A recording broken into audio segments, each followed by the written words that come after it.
Olá! Hoje a gente vai mergulhar na jornada de um gestor financeiro para entender, de uma vez por todas, o que acontece no mundo das finanças de uma grande empresa. E para começar, nada melhor do que ir direto ao ponto com uma pergunta que, no fundo, define tudo. Qual é o verdadeiro objetivo de um negócio? Bem, a resposta pode parecer óbvia: dar lucro, certo? E sim, lucro no curto prazo é super importante. Mas a verdadeira missão, o jogo de gente grande, é sobre algo bem mais duradouro. É sobre criar valor. Um valor que seja sustentável e que cresça ao longo do tempo para os donos do negócio. Então a gente pode dizer que a missão do gestor financeiro é bem clara: maximizar a riqueza dos acionistas. E isso, no fim das contas, é só um jeito mais técnico de dizer criar valor. E o que significa maximizar a riqueza na prática? Significa que cada decisão, cada centavo investido é pesado na balança. A pergunta é sempre: isso vai aumentar o valor geral da empresa lá na frente? Não é só sobre o lucro de hoje, mas sobre a força da empresa amanhã. Para conseguir atingir esse objetivo, o gestor financeiro vive em uma encruzilhada constante, tendo que tomar 3 tipos de decisões que são, assim, a base de tudo. Pensa só. Primeiro, onde colocar o dinheiro, ou seja, a decisão de investimento.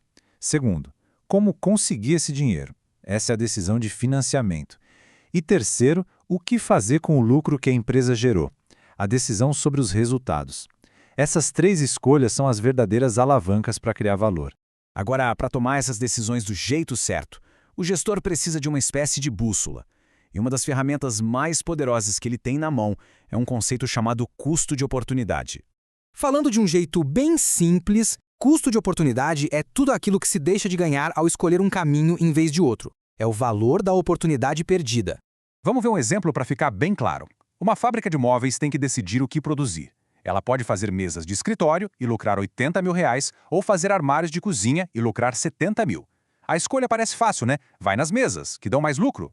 Só que, ao escolher ganhar os 80 mil, a empresa abriu mão de ganhar 70 mil com os armários. Esse valor, esses 70 mil que ficaram para trás, é o custo de oportunidade da decisão. E entender o custo de oportunidade abre uma porta para uma maneira muito mais inteligente de medir o sucesso de uma empresa, uma forma que vai muito além de só olhar o lucro final no balanço. Olha que interessante. O lucro contábil, aquele que todo mundo conhece, mostra o que sobrou depois de pagar as contas. Já o lucro econômico é mais profundo. Ele mostra se a empresa está realmente criando valor acima do que o capital dela poderia render em qualquer outro lugar. Ele leva em conta o custo de oportunidade. Esse conceito todo é medido por uma métrica chamada Valor Econômico Adicionado, ou EVA, pela sigla em inglês. De forma bem direta, o EVA calcula o lucro que sobra depois de descontar o custo de todo o capital que foi usado para gerar esse lucro. E aqui está o pulo do gato. Se o EVA é positivo, quer dizer que a empresa não está só se pagando, ela está de fato gerando riqueza real. Agora, se o EVA for negativo, aí é um baita sinal de alerta. Significa que, na verdade, a empresa está destruindo valor. Claro que essa jornada toda não é um passeio no parque.